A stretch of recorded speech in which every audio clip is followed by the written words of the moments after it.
Hi, I'm Tim Roble, and welcome to another episode of Adventure Athlete. New bike day, new to me bike. So a lot of you guys have been following the channel know that when we were out in Sedona and Prescott, that we kind of got caught up in a few little things where it would have been nice to have a vehicle to drive in and scout. Not so much with a GMC Canyon adventure truck, because that fits in a parking spot, works really well. But when we pared down just Oscar Mike, I felt like I needed another motorcycle. So I sold my 701 Factory Rally, and I sold my 2017 450 XCF. In my opinion, that was, I probably shouldn't have sold that bike. Nice to have start with something new. This is a 2021 KTM 500 EXC. I bought from a nice guy in Escondido, Mark. And he's a 72-year-old guy. I had three kind of offers out on Marketplace, and I left my phone number with three different people, and Mark called me, and I talked to him, and I felt confident with the deal, especially that he was 71. He was very meticulous with his record keeping, and everything that he took off and extras came with oil, extra tubes, a bunch of extra little parts, a new set of tires. The motos that are on it right now are in phenomenal, great shape. I would even race those tires. So some of the aftermarket goodies that were on the bike weren't really the deciding factor for me to jump in and buy this. It was more of the certainty that I had with this new relationship from this guy on the phone. He just sounded like a solid guy. There's so many scammers out there. Usually not the seller's the scammer. Usually it's the buyer that's scamming you. I've probably had over 100 scammers hit me up from the different shop equipment and everything that's sold.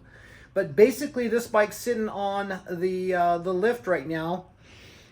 The money from my mill lathe combo and my ArcDroid water table CNC machine, and then my roller back there funded this bike cash. So it's kind of trading off. Just what I'm trying to do is pare down, stack some money, and then make some things workable. So in my belief, this is probably the best motorcycle if you're going to have one motorcycle that you can buy, because this is really a Swiss Army knife, in my opinion, for a motorcycle.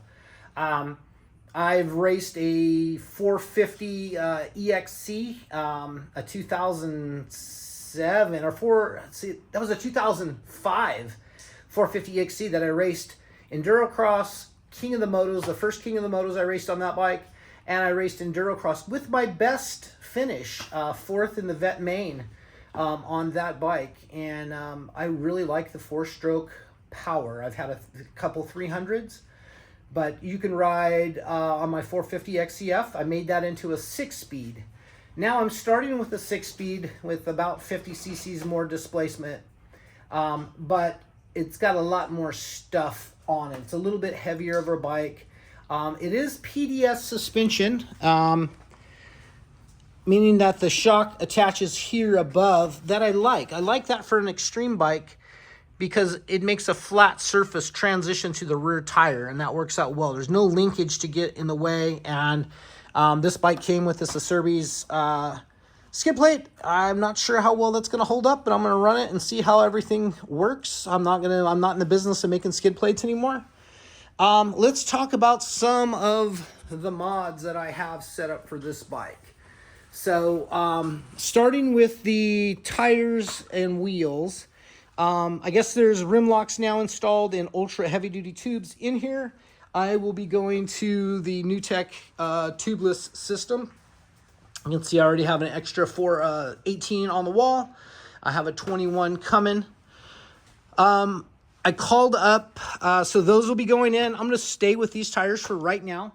Another reason why I wanted to go KTM is I got an extra wheel with a gummy and tubeless setup on it. So if I happen to go race Endurocross on this bike, or if I happen to go race King of the Motos on this bike, I'll put the gummy on. I'll probably be going out to the Hammers with Oscar Mike for a month before the Christmas holiday hits. and I want to put some time in on this. I got parts ordered for this. We're going to see how the build goes. But my thought process is this. So tubeless in the tires. I'll have that set of tires. I'll transition to a gummy when I do extreme stuff. I have a FMF 4.1 titanium and carbon fiber exhaust coming for it.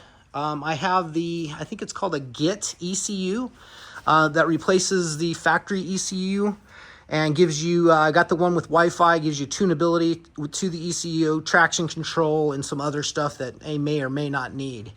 The bike is set up super soft out of the box. It's probably set up for about 160 to 180 pound rider. I know KTM does that for a reason, because that's kind of your average rider, so totally makes sense. But I have a heavier duty progressive spring coming for it from Slavens Racing. I also have sitting here some 2023 brand new air forks off of a 450 XX bike. SXF. There we go. So I'll be putting the air fork on there. I know a lot of you guys are cringing right now, like the air fork. No, I actually like the air fork because it's very tunable depending on what I'm going to do. For extreme terrain, I run a kind of a stiff setup up front. Compliance, probably the first couple of inches for the stutters, as well as the tubeless kind of takes up that shock, which I like. But if you blow off something big, you have a lot of travel that's progressive rate to really dampen that. So I'll play with the clickers. Hopefully I have enough valving in that rear shock. From my experience with the new spring, it should have just enough valving in that shock to work for what I want. Bike's in great shape. I'm happy with what it is. It's got some scratches on it. But on my bikes, on my 4-strokes, I do a black front fender, and then I'll probably do a black mask also. Just something I do. Highway dirt bikes, bar ends and hand guards coming with dual mirrors that nest inside. You guys have seen that on all my previous bikes.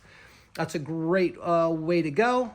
Called up Decal Works yesterday and put in my Adventure Athlete follow for YouTube, Facebook, Instagram, and called him on the phone. Talked to, I forgot what his name is there, but I've used him before. We've pulled up some of my other ones, and I got some really nice full body decals coming for the bike. So the next time you see it, I would imagine it's going to look a lot different and a lot cleaner than what it's looking right now.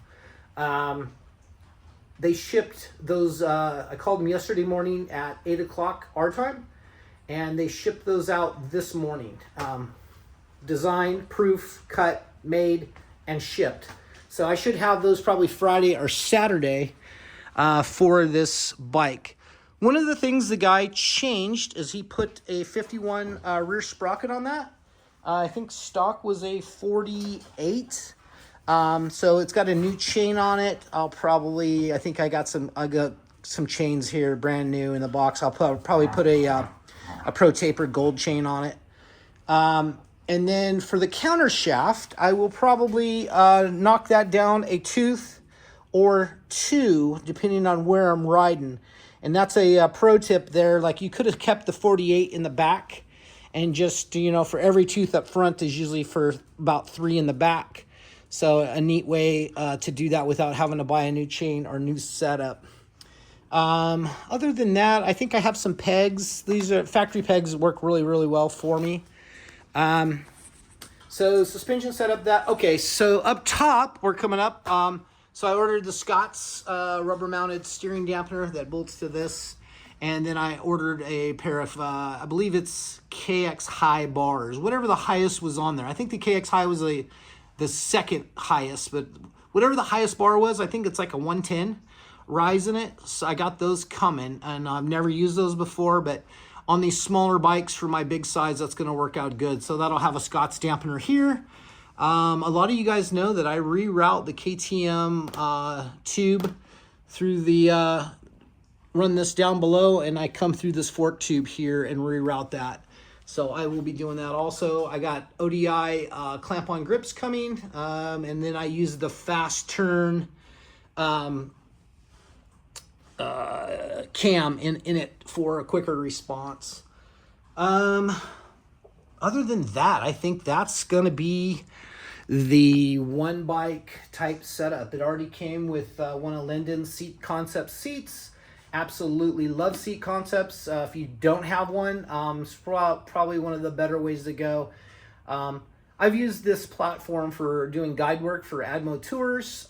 Put some time on sitting on the seat. Most of the time I'm standing anyway, but I've won trials events. I've won different events. Last Dog Standing I've done on this platform. So this is like a Swiss Army knife. You see this in a lot of platforms. You know, what's the best bike to get?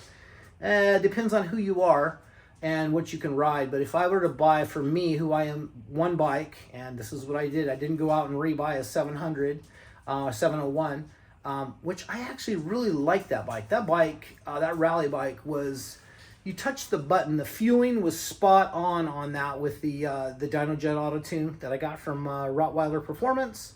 Always support Rottweiler, and that's where my Get ECU is coming from, as well as the exhaust. So anything that I can buy from Chris at Rottweiler, I do.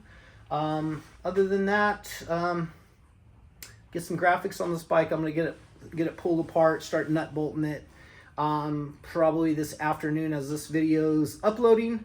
I will have this bike down to basically swing arm, frame, and motor, and start installing my new forks and kind of putting some stuff back together today. So that's it. I'm super excited. When any day you can get a new 2U bike. This bike has, I think, 529 miles and 23 hours on it, so it's like brand new. Basically took the hit on breaking it in, and you know, it's got some scratches on it, but I'll put some scratches on it, probably not as much as it has now, but it'll look way better with my new graphics on it. Questions, comments, what is your thought for the ultimate dual sport bike or adventure bike? And, you know, here again, it depends on what you're going to do. If you're more dirt oriented, I think 701 KTM 690 platform is the highest you can go and actually have fun off-road. I know everyone wants to argue with me with that, but I've had an 890, 950, 990, 1090, and a 1290. And I'm here to tell you, if you're more road-oriented, the 890 up is a great choice. The higher you go up in displacement, the less manageable that bike is off-road. So sometimes a smaller bike is your friend, and this is my new best friend. So questions, comments, hit me up down below. Tell me about your tire choices or what you would do for the ultimate build on this. That's going to be it for now. If you haven't liked and subscribed, I'd appreciate it. And if you would just drop me a comment, even a yeah, thumbs up, thumbs down, whatever, it all helps the algorithm.